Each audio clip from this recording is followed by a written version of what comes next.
आज हम यात्रा करेंगे रतलाम ज़िले के ताल तहसील के कोट कराड़िया नगर की। कोट कराड़ नगर में जम्मू से आए एक संत जो कि 60 वर्ष पहले कोट कराड़िया में पधारे थे, आज उनका देवलोक गमन हुआ है और उनके प्रति प्रेम इतना कि आसपास के लगभग 200 लोगों ने अपना मुंडन करवाया है। यानी कि वे सभी उनको अपना पिता मानते हैं। हम चर्चा कर रहे हैं दिवंगत संत पूर्णदास जी त्यागी की।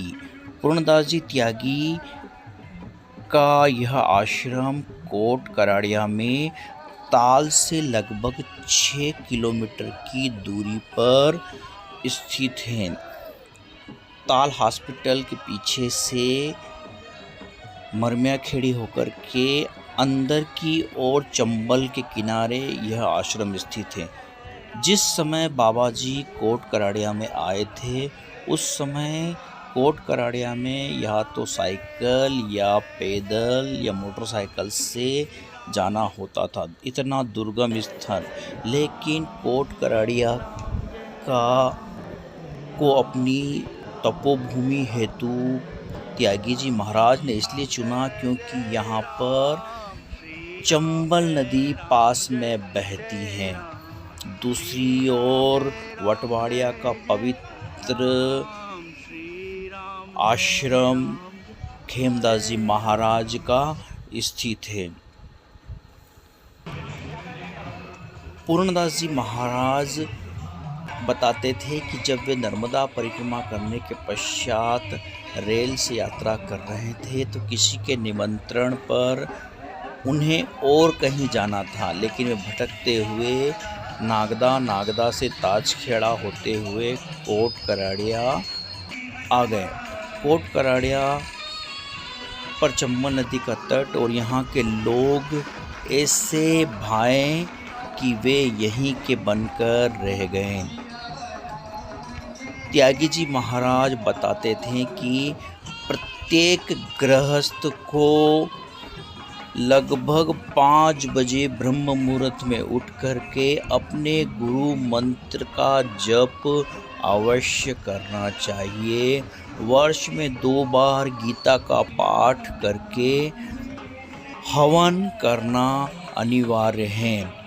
प्रत्येक दिन प्रत्येक सनातनी को मंदिर जरूर जाना चाहिए, ये उनकी शिक्षाओं में से मुख्य थी।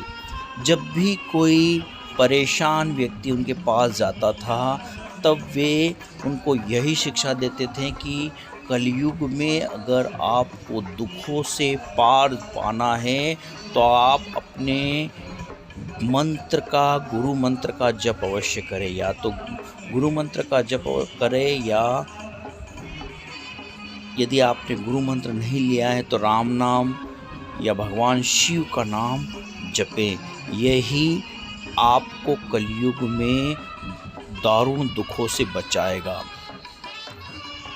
त्यागी जी महाराज से जब हम चर्चा करते थे तब वे अपने नर्मदा परिक्रमा के वृत्तांत को सुनाते थे कि एक बार जब वे नर्मदा परिक्रमा कर रहे थे तब बीच में चौमासा आया।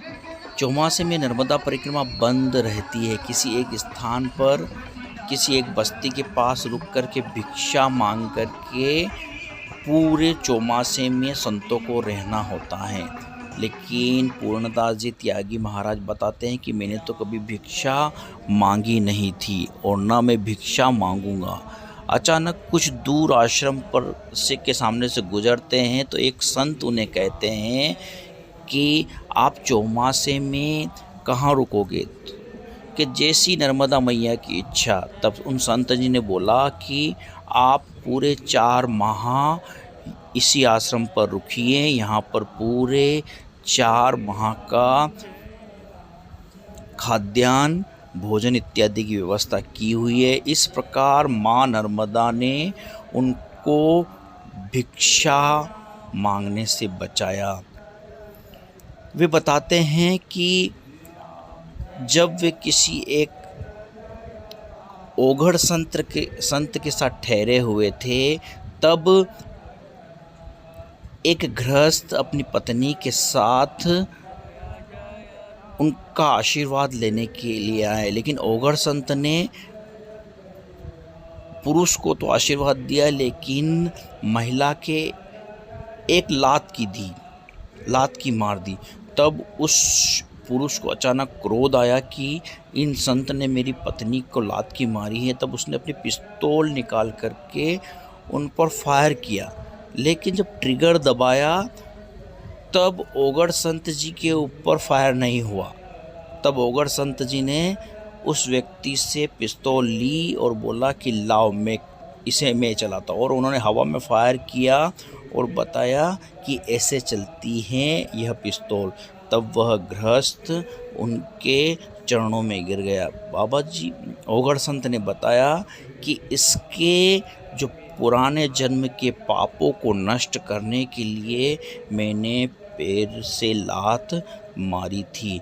ऐसे अनोखे संतों के साथ पूर्णदास जी त्यागी महाराज अपने साधना काल में रहे हैं। जब भी उनसे पूछते थे भक्त कि बाबा जी मंत्र जाप करने से क्या होता है, तब बाबा जी बताते हैं कि जिस प्रकार से एक छाता आपकी धूप और पानी से रक्षा करता है, उसी प्रकार मंत्र जाप आपको कष्टों से बचाता है। अतः एक गृहस्थ को सुबह 4 बजे उठ कर के गुरु मंत्र का जप करना चाहिए और रात्रि को विश्राम करने सोने से पहले भी गुरु मंत्र का जप करके ही सोना चाहिए।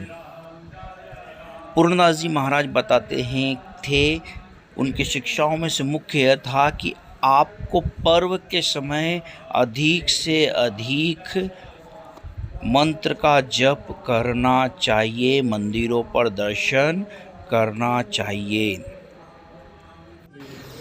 पूर्णदास जी महाराज साहब इस क्षेत्र का वर्णन करते हुए बताते थे कि चंबल मैया को वो गंगा मैया के नाम से संबोधित करते थे कि ये जो गंगा मैया, ये चंबल का ये पवित्र तट है, ये अत्यंत ही चमत्कारिक हैं। एक और कोट करड़िया का आश्रम चंबल के इस किनारे पर, दूसरी ओर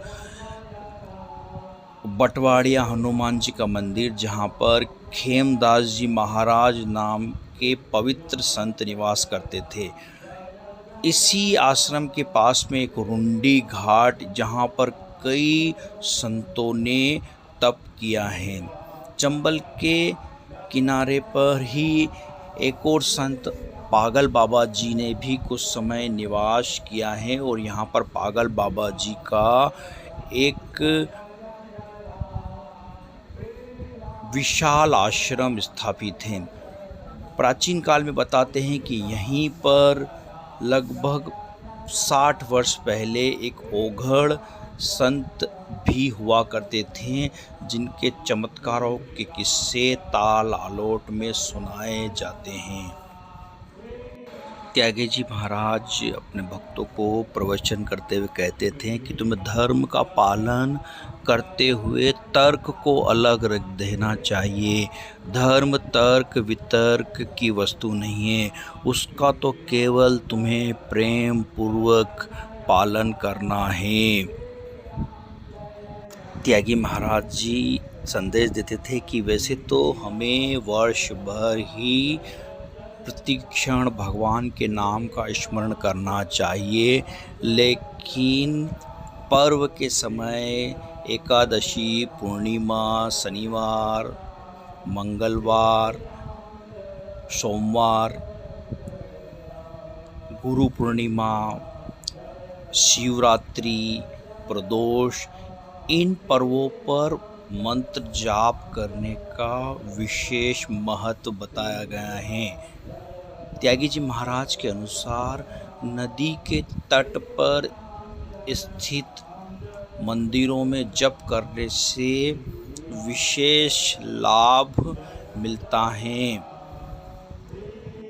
आप किसी भी गुरु के शिष्य हो, यदि आप त्यागी जी महाराज को बताते थे कि मैं महायोगी पायलट बाबा जी का शिष्य हूँ और मैं ओम नमः शिवाय मंत्र जपता हूँ, तो वे मुस्कुराकर कहते थे कि आपके गुरु ने जो आपको मंत्र दिया है उसका आप अधिक से अधिक जप कीजिए पूरी श्रद्धा से और अपने गुरु के प्रति पूरी आस्था रखिए और किसी भी प्रकार के तर्क के बिना मंत्र का जप करना चाहिए। तुम किसी भी गुरु से जुड़े हुए हो, लेकिन तुम्हें आश्रमों पर जाना चाहिए और वहाँ पर गुरुओं का चरण वंदन करना चाहिए, वहाँ पर यज्ञ में भाग लेना चाहिए, ताकि तुम्हारे जो पुराने कर्म संस्कारों के बंधन हैं वो कटें और तुम जीवन में सफलता प्राप्त कर सको। त्यागी जी महाराज युवाओं को निर्देश देते थे कि हमें अधिक से अधिक रामायण, गीता इत्यादि धर्म ग्रंथों का पाठ करना चाहिए। इन शास्त्रों के अध्ययन से हमें जीवन में निर्णय लेने में दिशा एवं दृष्टि मिलती है। भोजन इत्यादि के बारे में उनके निर्देश थे कि हमें सभी को शुद्ध शाकाहारी भोजन का सेवन करना चाहिए और किसी भी प्रकार का नशा नहीं करना चाहिए। त्यागी जी महाराज मद्यपान करने के विरोधी थे। वे कहते थे कि किसी भी प्रकार का मद्यपान सनातन धर्म में निषेध है, अतः इसे बचना चाहिए। त्यागी जी महाराज अपने प्रवचनों में कहते थे कि यदि आप चाहते हो कि आपकी संतानें आपकी सेवा करें, तब आप उन्हें गीता रामायण का पाठ घर पर करने को कहें एवं नियमित मंदिर जाने हेतु प्रेरित करें। मंदिरों से उनको नैतिक रूप से माता पिता की सेवा करने की प्रेरणा मिलती है। वे इस बात से दुखी रहते थे कि जम्मू एवं पंजाब में एक नियम था कि प्रत्येक गांव में लोग प्रातः उठकर मंदिरों पे जाते थे, उसके बाद ही जलपान ग्रहण करते थे, लेकिन एमपी में ऐसी परंपरा उन्होंने नहीं देखी। अतः वे युवाओं को कहते थे कि प्रातः काल उठकर स्नान करने के पश्चात घर के समीप स्थित मंदिर में अवश्य जाना चाहिए और अपनी हैसियत अनुसार वहाँ पर दान करना चाहिए। मंदिरों पर दर्शन करने से आप पर जो संकट आने वाले होते हैं उनसे बचाव होता है और आपके कर्मों की शुद्धि होती है। मंदिर एवं आश्रमों पर मंत्र जाप करने का विशेष लाभ वे बताते थे, क्योंकि यहाँ के अणु परमाणु गृहस्थ से अलग रहते थे। अतः यहाँ पर आसानी से मंदिरों पे एवं आश्रमों पर मंत्र जाप करने में मन लगता है, क्योंकि यहाँ पर मन पवित्र रहता है, सांसारिक विषयों में नहीं लगा रहता है। त्यागी जी महाराज के अनुसार हमें हमारी इंद्रियों को बलपूर्वक वश में रखना चाहिए एवं अधिक से अधिक मंत्र जाप करना चाहिए। जो आनंद आपको सांसारिक वस्तुओं से मिलता है, उसके हेतु के हट जाने पर वह आनंद भी समाप्त हो जाएगा, लेकिन आध्यात्मिक आनंद, मंत्र जाप का आनंद यदि एक बार आपको आने लगा तो वो अभी तो आपको आनंदित करेगा ही, आपके मन को प्रसन्न रखेगा ही। आपके शरीर के छूटने के पश्चात भी सभी चीज़ें तो आपको छोड़ देती हैं, लेकिन आपकी भक्ति, आपका मंत्र जाप हमेशा आपके साथ रहता है। अतः अच्छे कर्म करें, रोज़ मंदिरों पर दर्शन करने हेतु जाए, पर्वों पर विशेष दर्शन करें, अनुष्ठानों में भाग लें, यज्ञ में भाग लें, परिक्रमा करें, तीर्थ यात्रा करें और खूब मंत्र जाप करें। ऐसी त्यागी महाराज जी की शिक्षाओं का पालन करें। पूर्णदास जी त्यागी महाराज अब हमारे बीच में नहीं रहे, लेकिन उनकी शिक्षा हमारे साथ हमेशा रहेगी। वो विचार के रूप में, आत्मीय रूप में हमेशा हमारे साथ रहेंगे। अतः पूर्णदास जी महाराज की शिक्षाओं को जीवन में उतारें, खूब ध्यान करें, खूब मंत्र जाप करें। और त्यागी महाराज जी हमसे कहीं भी दूर नहीं गए हैं। वह भौतिक शरीर के रूप में हमारे साथ नहीं हैं, लेकिन उनकी शिक्षाओं के रूप में, आत्मिक रूप से वे हमारे साथ ही हैं। पूर्णदास जी महाराज दिवंगत संत जी को विदाई देने के लिए पूरे गांव की महिला, पुरुष, बच्चे उनकी डोली के साथ घूम रहे थे और गांव के प्रत्येक घर से फूलों की वर्षा की जा रही थी। महिलाएं अपने पल्लू से रोड को साफ करते हुए आगे बढ़ रही थी। कई शिष्य जिन्होंने उनके नाम पर कंडा तोड़ रखा था एवं लगभग 200 से 300 नगरवासियों ने अपना मुंडन करवाया था, क्योंकि वे अपने गुरु को पिता के समान मानते थे। नगर का प्रत्येक व्यक्ति नम आँखों से उनको विदाई दे रहा था।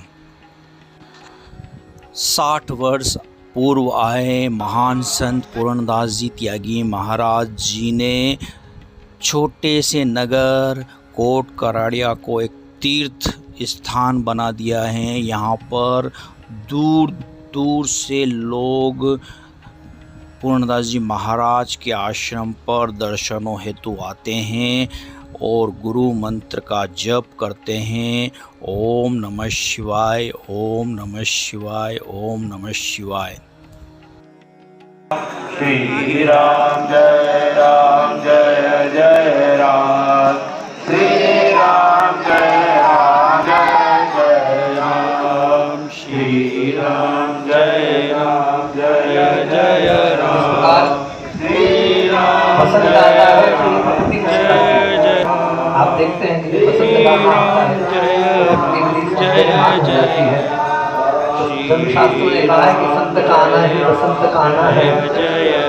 बसंत आता है तो प्रकृति मुस्कुराती है और संत आता है तो संस्कृति मुस्कुराती है।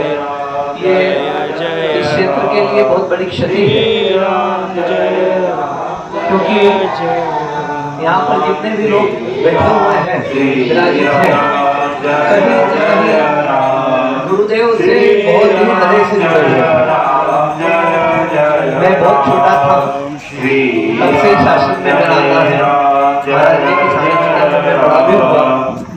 साथ ही हमारे जो पालीवाल परिवार है, उनके जो संत जी परिवार जी हैं, आपके पिताजी ऋषभ जी परिवार के साथ थे और उनके जो दादाजी थे श्री गौरीशंकर जी पालीवाल, वो ही महात्मा जी को लेकर के आए थे और बावड़ी पर आपका प्रथम निवास स्थान था। और ताजखेड़ा में, हमारे गांव ताजखेड़ा में राम मंदिर के ऊपर महाराज जी विराजमान थे तो वहाँ के जो लोग हैं उन्होंने भी बहुत सेवा करी है। पूरा डांगी समाज यहाँ पर विराजमान है आपके द्वारा। महाराज जी का खूब बहुत सारे अनुयायी बहुतों ने बहुत सेवा करी है।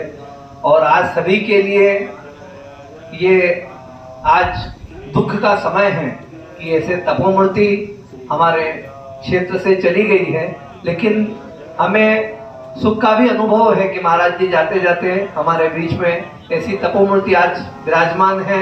हमारे नागदा के क्षेत्र के सबसे परम संत महामंडलेश्वर हमारे बीच में विराजमान है।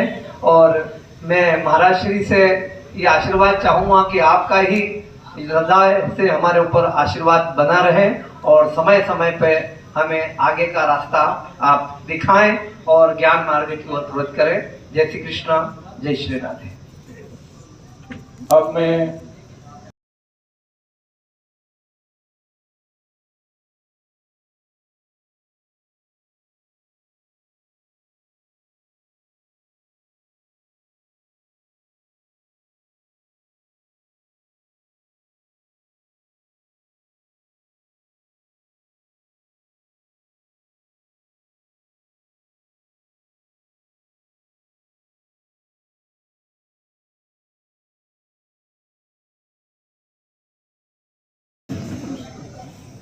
गुरुर्ब्रह्मा गुरुर्विष्णु गुरुर्देवो महेश्वरो गुरुर साक्षात परम ब्रह्म तस्मै श्री गुरुवे नमः। आज आप सभी लोग और हमारे बीच में जो है आप सभी लोग ये देख रहे हैं कि गुरु परंपरा क्या होती है और क्या निष्ठा होती है। ये जीवंत उदाहरण जो है श्री महाराज जी के द्वारा जो है आप देख रहे हैं। अभी भी जो है ये अग्नि प्रज्वलित है। तो कहते हैं जैसे भगवान ने गीता में कहा अर्जुन से, ऊर्ध्वं गच्छन्ति सत्त्वस्तो मध्यम तिष्ठति राजसा जगन्य वृत्ति घोरे अधो गच्छन्ति तामसा। बोले हे अर्जुन, जो सत्व गुण में जाता है वो ऊर्ध्वगति को प्राप्त होता है। जैसे संत महापुरुष जो हैं, आज महाराज जी जो है आजीवन इनके हाथ में माला रहती थी तो राम राम करते रहते थे। तो इसलिए संत महापुरुष जो है हमेशा भजन करते रहते हैं और समाज के लिए वो एक क्या है, एक स्वरूप है। कैसा स्वरूप? एक ज्योति स्वरूप है। वो अपने को अंधकार में तो रख सकते हैं पर परम पूज्य ब्रह्मलीन श्री श्री 1008 श्री पूर्णदास जी त्यागी महाराज की स्मृति को सादर नमन करते हुए सभी संत महात्माओं के चरणों में सत सत वंदन। पूज्य स्वामी जी, संतों के बारे में जैसा कहा गया है कि संत सहज होते हैं, सरल होते हैं, स्पष्ट होते हैं, निर्विकार होते हैं, वो समस्त गुण पूज्य स्वामी जी में विद्यमान थे। उन्होंने बहुत सहजता के साथ, सरलता के साथ अपना जीवन यापन किया। लगभग 7-8 दशकों तक वो इस क्षेत्र में रहे। उनके भीतर लोभ की कोई इच्छा नहीं थी। अगर कोई दूसरा होता तो कई एकड़ में अपना आश्रम विस्तार कर लेता। वो ऐसे संत थे जो तपस्या में विश्वास करते थे, साधना में विश्वास करते थे और चुपचाप रहकर समाज सुधार में लगे रहते थे। यहाँ उन्होंने कई लोगों को गुरु दीक्षा दे करके दक्षिणा में कोई धन और द्रव्य नहीं लिया, बल्कि उनके भीतर जो विकार थे, वासनाएं थी सांसारिक, वो उन्होंने ग्रहण की और उनको सदाचारी बनाया, संयमित बनाया। तो ऐसे दुर्लभ व्यक्तित्व के धनी का आज हमारे बीच से चले जाना, वास्तव में वो दिव्य आत्मा तो परमात्मा में लीन हो गई है, लेकिन हम सब कहीं न कहीं आध्यात्मिक रूप से और धार्मिक रूप से एकाएक असहाय से हो गए हैं। बहुत सहज सरल व्यक्तित्व के धनी थे वो। श्री श्री 1008 श्री और दूसरे किसी प्रपंच में नहीं पढ़ने वाले थे। संत महंत महामंडलेश्वर मंडलेश्वर शंकराचार्य ऐसा उनको कुछ भी नहीं था। वो हम सब लोगों के बा थे, बा के रूप में विख्यात थे। उन्हें सब लोग बा कहते थे, बा आपको यहाँ चलना है, बा आपने आना है, और बा बहुत सहज सरल रूप से चले जाते थे। उनकी कोई सेवा शर्तें नहीं होती थी कि आपको ये गाड़ी लाना पड़ेगी, कि आपको ये इंतजाम करना पड़ेगा। जिसने भी उनको प्रेम से बुलाया वो उसके यहाँ प्रेम से गए। आशीर्वाद दिया और जिसके यहाँ भी गए उसके यहाँ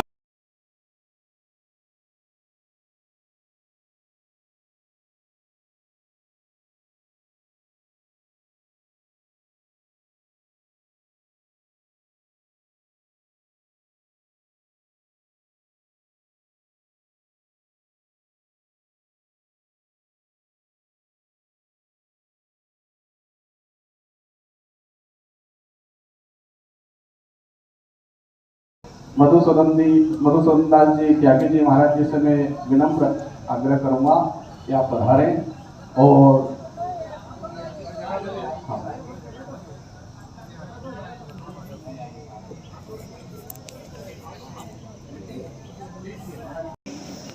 जब कोई संत का प्रागट्य होता है तो ये प्रकृति जो है राम दीक्षा से हंसती है और संत यहाँ से जब प्रायण करते हैं तो ये प्रकृति भी अपने आप में थोड़ा सा, जैसे कोई फसल में थोड़ा हल्का पानी तो फसल मुरझा जाती है, उस तरीके से प्रकृति का एक नियम है। प्रकृति अपना जो है, अब जैसे आश्रम में हो सकता है पब्लिक काफ़ी है, जीव सब आसपास के श्रद्धालु सभी पहुँचे हैं, अब महाराज जी जब यहाँ मान लो कि दिखाई अपने को नहीं दे रहे हैं तो थोड़ा सा मतलब ऐसा लग रहा है कि वो जगह सुननी है, बाकी नहीं, ऐसा अपने को भाव नहीं रखना है। ये भाव रखना है कि महाराज जी की तपस्या, महाराज जी के जो कितने ही जन्मों का जो राम दीक्षा से इनके पास में धन संग्रह है कि राम रतन धन पायो, इनके पास तपस्या का